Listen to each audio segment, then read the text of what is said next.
Bien-aimés chers frères et sœurs en Christ, bonjour et bienvenue à cette 57e édition de l'Instant biblique en cette première semaine de l'Avent. Je propose de lire avec vous le passage de Luc 1, les versets 57 à 66. Le moment où Élisabeth devait accoucher arriva et elle a mis au monde un fils. Ses voisins et ses parents apprirent que le Seigneur avait fait preuve d'une grande bonté envers elle, et ils se réjouirent avec elle. Le 8e jour, il vint pour circoncire l'enfant. Il voulait l'appeler Zacharie, d'après le nom de son père. Mais sa mère prit la parole et dit, « Il sera appelé Jean. » Il lui dit, « Il n'y a dans ta parenté personne qui porte ce nom. » Et ils firent des signes à son père pour savoir comment il voulait qu'on l'appelle. Zacharie demanda une tablette et il écrit « Son nom est Jean ». Tous furent dans l'étonnement. Immédiatement sa bouche s'ouvrit, sa langue se délia, et il parlait et bénissait Dieu. La crainte s'empara de tous les habitants des environs, et dans toute la région montagneuse de Judée, on s'entretenait de tous ces événements. Tous ceux qui les apprirent les gardaient dans leur cœur. Ils disaient, « Que sera donc cet enfant ?»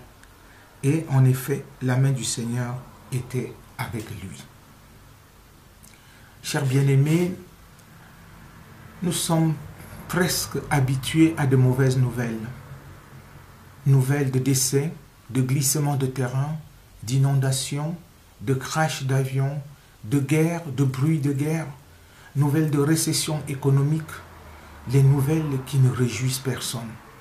On vit quasi quotidiennement dans l'inquiétude parce qu'on ne sait pas de quoi demain sera fait. Et du coup, vous comprenez que les bonnes nouvelles sont rares. À travers ce texte, on peut voir que Élisabeth et Zacharie étaient presque désespérés de pouvoir avoir un enfant un jour. Mais cela n'avait pas entamé leur détermination au service de l'Éternel. C'est donc au cours d'un de ces services que le Seigneur se manifeste à Zacharie pour lui annoncer la bonne nouvelle qu'il aura un fils avec sa femme Élisabeth. Cette bonne nouvelle réjouit le cœur de Zacharie qui, dans la suite de notre texte, va entrer dans une adoration qu'on a appelée aussi prophétie, où il va dire énormément de choses concernant cet enfant qui va naître. Frères et sœurs, nous sommes en train de nous préparer à revivre une autre fête de Noël. Cette bonne nouvelle pour tous les peuples, comme le dit l'Évangile.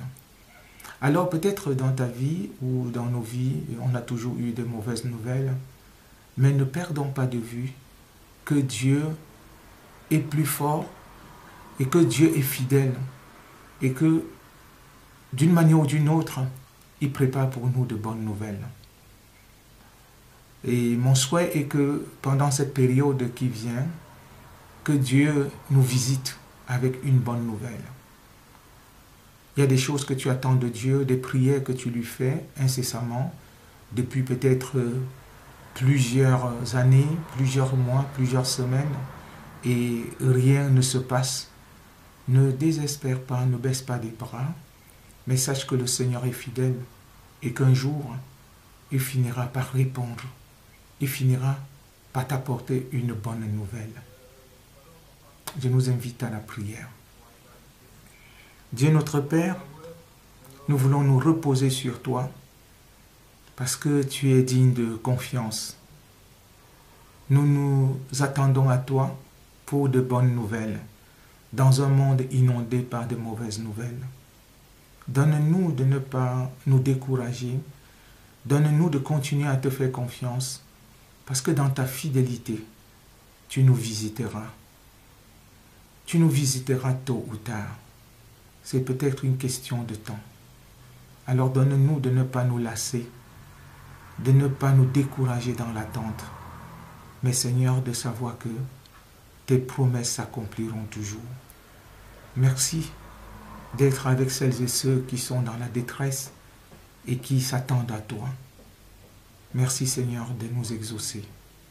Au nom de Jésus. Amen.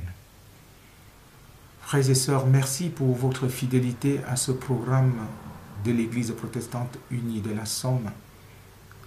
Et avant de nous séparer, je propose que nous chantions le cantique « Je chanterai le nom de l'Éternel, toujours et partout ».